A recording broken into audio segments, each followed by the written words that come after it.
Hello students, welcome to SJPS online classes. Here we are with our new session of class 8th. In the new session of class 8th, first of all we will start the first chapter of class 8th, which is crop production and management. Crop production and management means Hindi meaning क्या होता है इसका? Crop means फसल, एक ही जगह पर उगाई जाने वाली कोई भी क्रॉप या फसल जो किसी पर्टिकुलर एरिया पर बड़ी क्वांटिटी में ग्रो होती है, उसका कैसे मैनेजमेंट करते हैं, कैसे उसको प्रोड्यूस करते हैं, कैसे उसको मैनेज करते हैं, क्या क्या एग्रीकल्चरल प्रैक्टिसेस उसमें लगती है, इस चैप्टर के अंदर हम पढ़ने वाले हैं. You already know that energy of the food utilized by organisms for carrying out their various body functions such as digestion, respiration and excretion. We get our food from plants or animals or both. हमको अपना खाना कहाँ से मिलता है? या तो plants से या एनिमल्स से या फिर दोनों से ही. और आज हम पढ़ने वाले हैं कि प्लांट्स से हम लोगों को जो खाना मिलता है किस तरह से वो ग्रो होता है. उसके लिए सबसे पहले हमको ये पढ़ना पड़ेगा कि क्रॉप क्या होती है. When plants of the same kind are cultivated at one place on a large scale, एक लार्ज स्केल पर सिमिलर काइंड के प्लांट्स जब ग्रो होते हैं तो उसको बोलते हैं crop. For example, crop of wheat means that all the plants grown in the field are that of wheat. अब व्हीट की क्रॉप को कब बोलेंगे कि ये व्हीट की क्रॉप है? जब किसी पर्टिकुलर फील्ड पर जितने भी प्लांट्स लग रहे हैं वो सारे किसके होंगे? व्हीट के ही होंगे. तो हम क्या बोलेंगे कि इस फील्ड में व्हीट की क्रॉप ग्रो हो रही है. You already know that crops are of different types like cereals, vegetables and fruits. आप लोगों को ये पता है कि क्रॉप्स भी अलग अलग तरीके की होती है. कुछ क्रॉप सीरियल्स यानी अनाज, कुछ वेजिटेबल्स, कुछ फ्रूट्स. इस तरह से क्रॉप्स भी अलग अलग तरह की होती है. अब इनको क्लासीफाइड कैसे करेंगे? किस सीज़न में कौन सी क्रॉप ग्रो करते हैं. India is a vast country. The climatic conditions like temperature, humidity and rainfall vary from one region to another region. आप लोगों को पता है कि इंडिया के अंदर जो क्लाइमेटिक कंडीशन है यानी रेनफॉल, ह्यूमिडिटी और टेम्परेचर, ये हर जगह का अलग अलग है. और डिफरेंट पार्ट्स में, अपनी कंट्री के डिफरेंट पार्ट्स में जो वैरायटी है क्रॉप्स की वो भी अलग अलग ग्रो होती है. Despite this diversity two broad cropping patterns can be identify. अब उसके अकॉर्डिंग क्रॉप्स को कैसे क्लासिफाइड करते हैं? Kharif crop and rabi crop.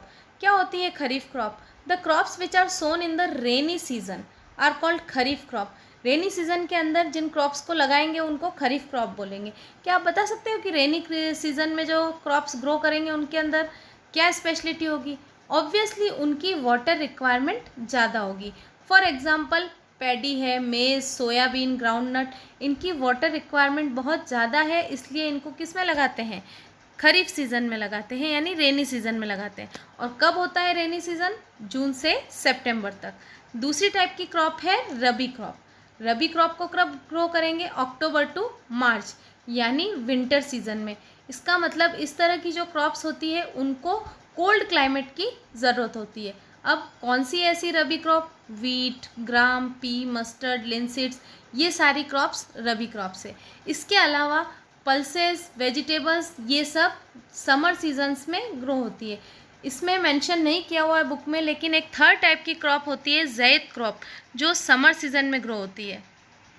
So basically 3 types की क्रॉप्स है: kharif crops, rabi crops and zaid crops. अब basic practices of crop production. Crop को प्रोड्यूस करने के लिए क्या क्या प्रैक्टिस एक फार्मर को करनी होती है वो हम डिटेल में पढ़ेंगे. Cultivation of crops involve several activities undertaken by farmers over a period of time. जब तक वो क्रॉप को स्टोर नहीं करते तब तक फार्मर को बहुत सारी एग्रीकल्चरल एक्टिविटीज़ को अंडरटेकन करना पड़ता है. अब वो कौन कौन सी है? You may find that these activities are similar to those carried out by a gardener or even by you when you grow ornamental plants in your house. जब हम भी हमारे घर पे कोई प्लांट ग्रो करते हैं तो क्या सीधा सा ऐसा तो नहीं है कि बीज डाले और एकदम से प्लांट ग्रो होके बाहर आ जाता है. हम लोग भी डिफरेंट एक्टिविटीज़ उसके अंदर करते हैं. इन सारी डिफरेंट एक्टिविटीज़ जो हम क्रॉप को प्रोड्यूस करने के लिए करते हैं उसको बोलते हैं agricultural practices which are listed below. अब कौन कौन सी एग्रीकल्चरल प्रैक्टिसेस होती है?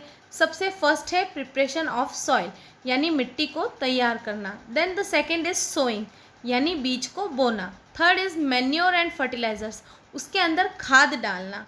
फोर्थ इज़ इरीगेशन, उसको पानी देना। फिफ्थ प्रोटेक्टिंग फ्रॉम वीड्स, जो खरपतवार होती है यानी अनवांटेड प्लांट्स, उनको अलग करना। देन हार्वेस्टिंग यानी क्रॉप्स को कट करना। लास्ट इज स्टोरेज यानी उसको भरना। इस हर एग्रीकल्चर प्रैक्टिस को हम डिटेल में पढ़ेंगे यहाँ पर। First agricultural practice is preparation of soil. किसी भी क्रॉप को ग्रो करने के लिए सबसे पहले आपको क्या करना पड़ेगा, सॉइल को प्रिपेयर करना पड़ेगा। और कैसे करते हैं सॉइल को प्रिपेयर, वो देखते हैं हम। The preparation of soil is the first step before growing a crop. One of the most important task in agriculture is to turn and the soil and loosen it. Soil को prepare करने के लिए क्या करना पड़ेगा, कुछ tools का use करके उस सॉइल को टर्न और लूज करना पड़ेगा। This allows the roots to penetrate deep into the soil. अगर हम सॉइल को प्रिपेयर नहीं करेंगे तो क्रॉप की जो रूट होगी वो डीप तक नहीं जाएगी और इजीली रेस्पायर नहीं करेगी। The loose soils allows the roots to breathe easily even when they go deep into the soil. Why does the loosening of soil allow the roots to breathe easily. अब ऐसा क्यों होता है कि soil को जब हम लूज कर देते हैं तो वो आसानी से ब्रीथ कर पाती है।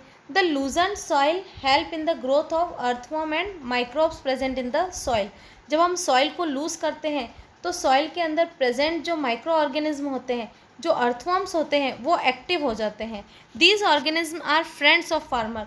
और ये जो माइक्रो ऑर्गेनिज्म होते हैं ये फार्मर के फ्रेंड्स होते हैं। They further turn and loosen the soil and add humus to the soil. और सॉइल को लूज करने से ये जो अर्थवॉर्म और माइक्रोब्स होते हैं ये सॉइल को ह्यूमस देते हैं। But why the soil needs to be turn and loosen, you have learned in the previous classes that soil contains minerals, waters, air and some living organism. आपने पिछली classes में पढ़ा होगा कि सॉइल के अंदर मिनरल्स होते हैं, वाटर कंटेंट होता है और बहुत सारे न्यूट्रिएंट्स प्रेजेंट होते हैं।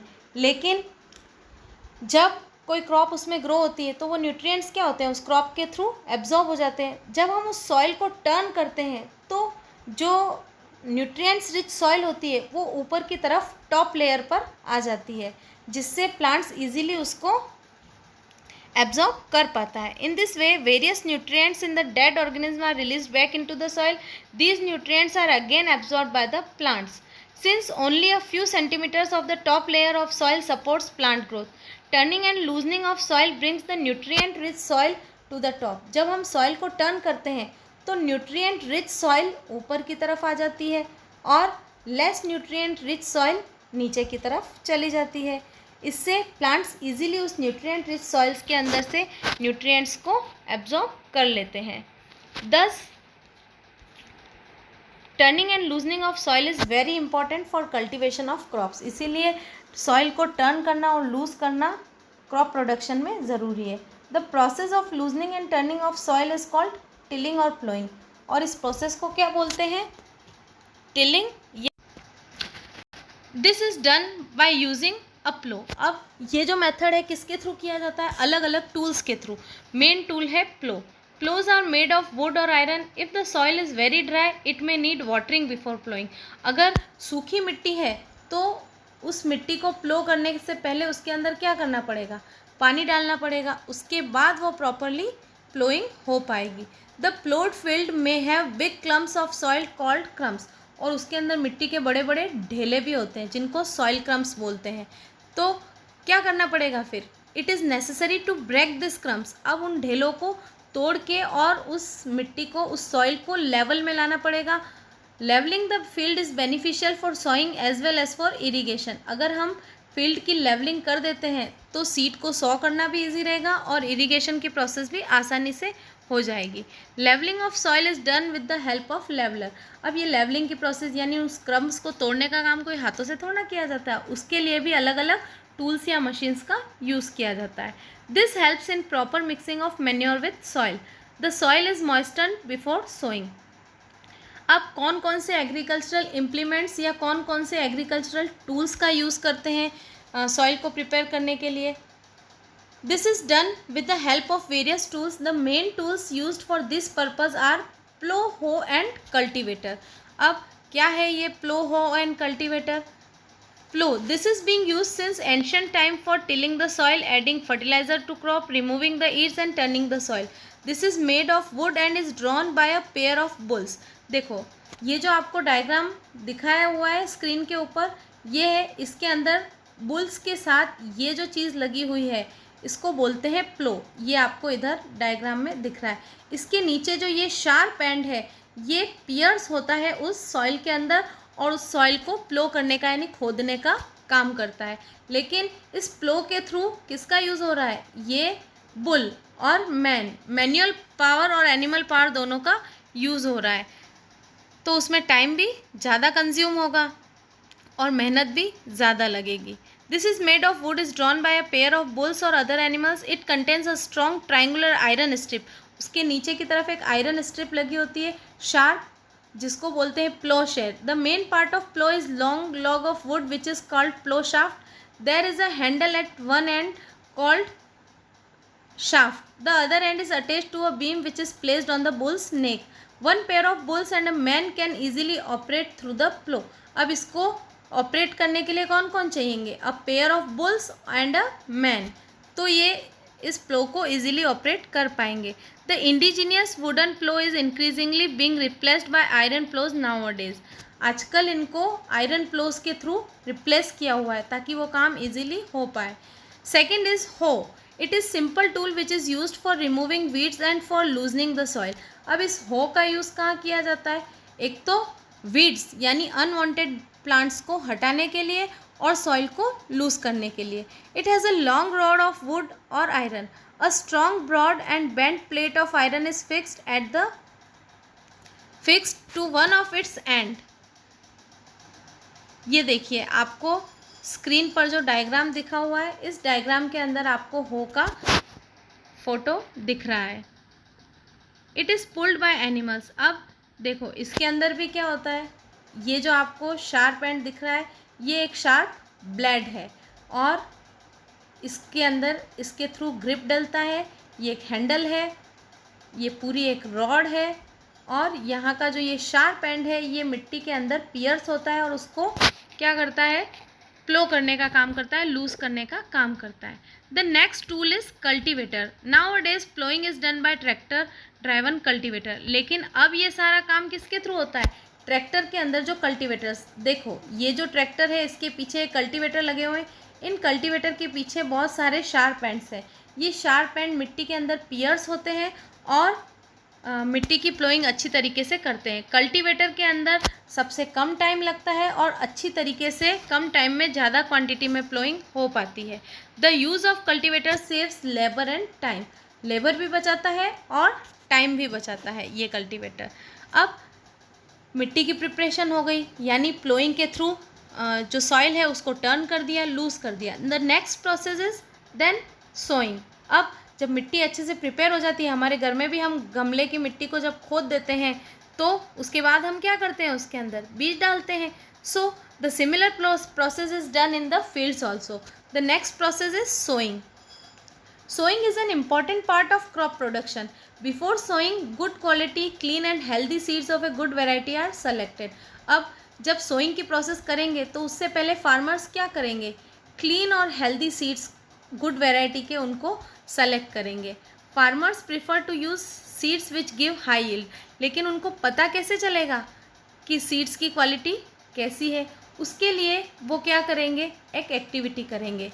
Take a beaker and fill half of it with water, put a handful of wheat seeds. आपको भी क्या करना है, एक एक्टिविटी करके देखनी है जो फार्मर्स करते हैं। एक पानी का बीकर लेना है, उसको आधा भरना है, एक मुट्ठी भर के गेहूं के बीज लेने हैं और उसके अंदर पानी के अंदर उनको डाल के और स्टिर कर देना है, हिला देना है। फिर कुछ टाइम के लिए वेट करना है। Are there seeds which float on the water. क्या आप देखते हो कि कुछ सीड्स वाटर के ऊपर फ्लोट करते हैं। वुड दोज बी लाइटर और heavier than those which sink. अब जो फ्लोट करते हैं पानी के ऊपर, क्या वो लाइटर हैं, हल्के हैं, और जो डूब गए हैं यानी पानी के अंदर नीचे की तरफ डूब गए हैं वो हैवी हैं वेट के अंदर। Why would they be lighter, damage seeds become hollow and are thus lighter. जितने भी डैमेज या ख़राब सीड्स होंगे वो क्या होंगे, अंदर से खोखले होंगे, इसीलिए वो वेट में कैसे होंगे, लाइट होंगे और वो वाटर के ऊपर फ्लोट करेंगे। लेकिन जो सीड्स सिंक कर गए, इसका मतलब वो कैसे होंगे, गुड क्वालिटी के होंगे, हैवी सीड्स होंगे। This is a good method for separating good healthy seeds from damaged one. ये एक बहुत ही अच्छा तरीका है जिससे आप डैमेज सीड्स को अलग कर सकते हो। Before sowing one of the important task is to know about the tools used for sowing seeds. अब इसके लिए कौन कौन से टूल्स यूज़ करते हैं? Traditional tool. The traditional tools used for sowing seeds is shaped like funnel. The seeds are fill into the funnel, pass down 2 और 3 pipes having sharp ends. देखो इसमें जो ये डायग्राम दिखाया हुआ है स्क्रीन पर, इसके अंदर क्या हो रहा है, बुल के थ्रू एक फनल लगी हुई है ये, और इस फनल के अंदर बीज डालते हैं, और ये जो फनल है ये नीचे शार्प एंड्स के 2 या 3 से ज़्यादा शार्प एंड से खुली होती है। जैसे जैसे बीज डालते हैं वो बीज मिट्टी के अंदर सो होते जाएंगे।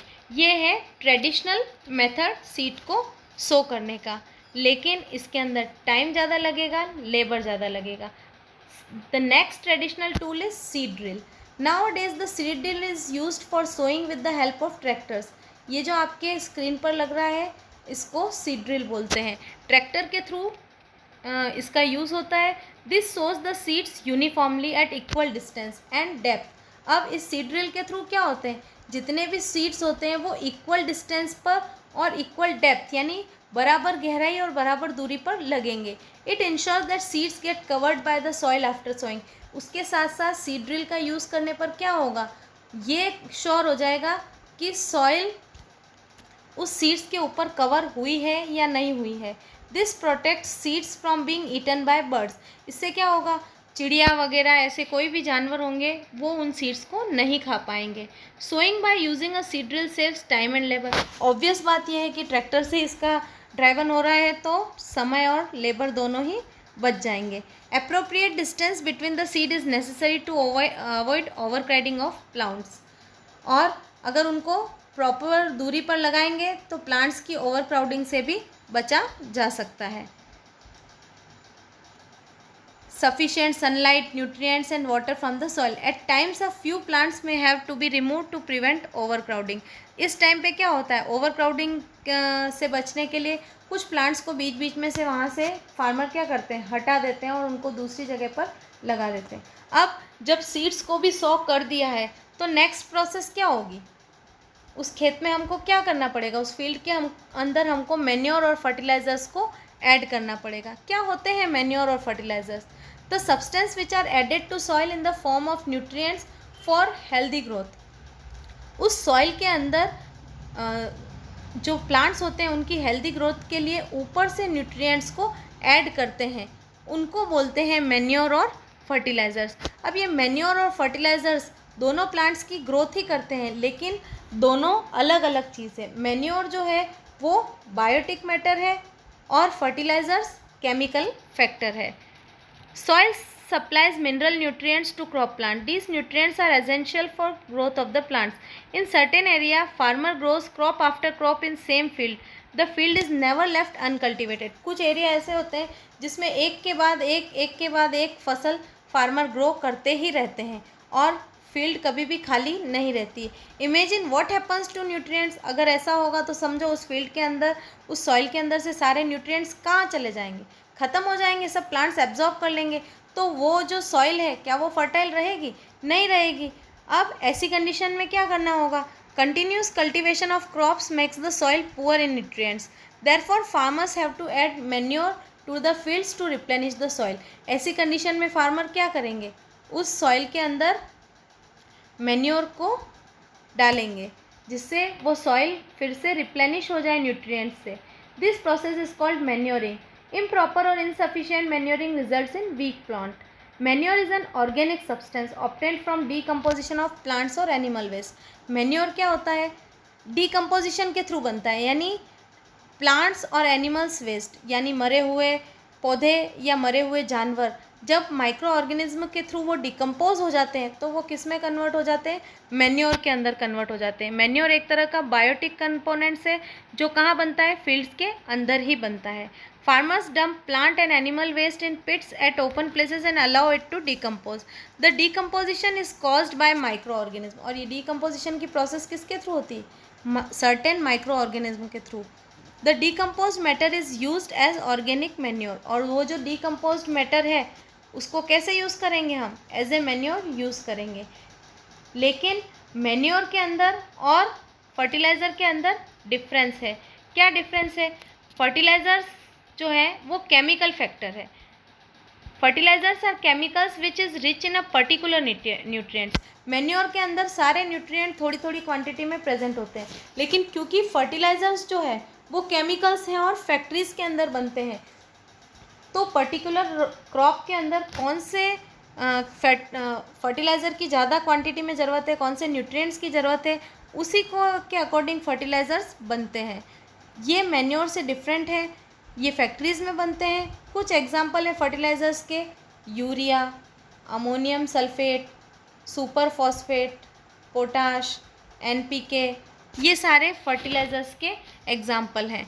The use of fertilisers has helped farmer to get better yield of crop such as wheat, paddy and maize. Wheat, paddy और मेज की क्रॉप के लिए फर्टिलाइज़र्स का यूज़ करना अच्छा होता है, लेकिन फर्टिलाइज़र्स का ज़्यादा क्वांटिटी में यूज़ करने से सॉइल की फर्टिलिटी जो होती है वो कम हो जाती है। Fertilisers have also become a source of water pollutant, और इसके साथ साथ वो पानी को प्रदूषित भी कर देते हैं, वाटर को पॉल्यूट कर देते हैं।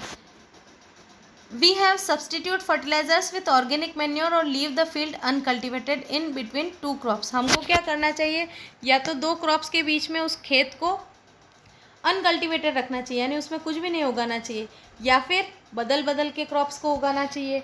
The use of manure improves soil texture as well as its water retaining capacity. It replenishes the soil with nutrients. Another method of replenish the soil with nutrients is through crop rotation. This can be done by growing different crops alternately. एक तरह की जो field है, crop rotation क्या होता है, अलग अलग तरह की फसलों को उगाना एक फील्ड के अंदर। Earlier farmers in northern India used to grow legumes as fodder in one season and wheat in the next season. जो पुराने ज़माने में नदर्न इंडिया में फार्मर्स क्या करते थे, लेग्यूम्स का यूज़ करते थे। लेग्यूम्स यानी फलीदार पौधे, उनकी जो रूट्स होती है उसमें राइजोबियम बैक्टीरिया होता है, वो क्या करता है, नाइट्रोजन को फिक्स कर देता है, सॉइल के अंदर प्रेजेंट नाइट्रोजन को फिक्स कर देता है, एनवायरनमेंट के अंदर प्रेजेंट नाइट्रोजन को सॉल्यूबल फॉर्म में उस फील्ड के अंदर भेज देता है। In the previous classes, you have learned about rhizobium bacteria. These are present in the nodules of roots of leguminous plants. They fixed atmospheric nitrogen. ये आप सबको पता है कि rhizobium bacteria क्या करता है, एटमॉस्फेयर के अंदर प्रेजेंट जो नाइट्रोजन होती है उसको फिक्स कर देता है। अब फर्टिलाइज़र और मैन्योर के अंदर डिफरेंस क्या क्या है। Fertiliser is main made inorganic salt, मनुष्यों के द्वारा फैक्ट्रीज में बनता है। मैन्योर नेचुरल सब्सटेंसेस है जो प्लांट्स और एनिमल के डीकम्पोजिशन के थ्रू बनता है। Fertiliser is prepared in factories, manure can be prepared in fields. Fertiliser does not provide any humus to soil. Fertiliser किसी भी तरह का ह्यूमस नहीं देता है सॉइल को, जबकि मैन्योर सॉइल को बहुत सारा ह्यूमस देता है। Fertilisers are very rich in plant nutrients like nitrogen, phosphorus and potassium. Manure is relatively less in plant nutrients. Advantages of manure. अब मैन्योर के फ़ायदे क्या क्या है। The organic manure is considered better than fertilizers. Fertilizer से ज़्यादा अच्छा है मैन्योर, क्यों? क्योंकि वो वाटर होल्डिंग कैपेसिटी बढ़ाता है सॉइल की। It makes the soil porous due to exchange of gases becomes easy. वो सॉइल को ज़्यादा पोरस कर देता है जिससे सॉइल प्लांट्स ईजिली ब्रीथ कर पाए। It increase the number of friendly microbes. Friendly microbes जो होते हैं उनके क्वांटिटी को बढ़ा देता है ये manure. It improves the texture of the soil, और सॉइल के टेक्सचर को भी बढ़ा देता है। तो बच्चों, आज के जो ये चैप्टर है उसमें हमने आज के वीडियो के अंदर कौन कौन सी स्टेप्स देखी है। 3 स्टेप्स हम इस एग्रीकल्चर की पढ़ चुके हैं। First is preparation of soil, second is sowing and the third is adding manure and fertilizer. Next जो अपनी क्लास होगी उसमें हम बाकी की 3 स्टेप्स पढ़ने वाले हैं। Thank you, have a nice day.